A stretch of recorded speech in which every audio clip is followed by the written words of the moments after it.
ఆడుతూ పాడుతూ పని చేస్తుంటే అలుపు సొలుపేమున్నది, ఇద్దరమొకటై చేయి కలిపితే ఎదురేమున్నది, మనకు కొదవేమున్నది.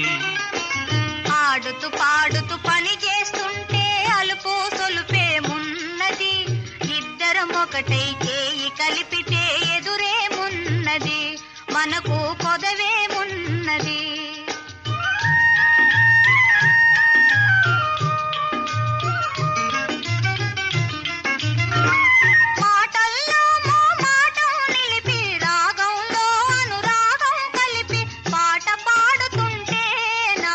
పరవశమై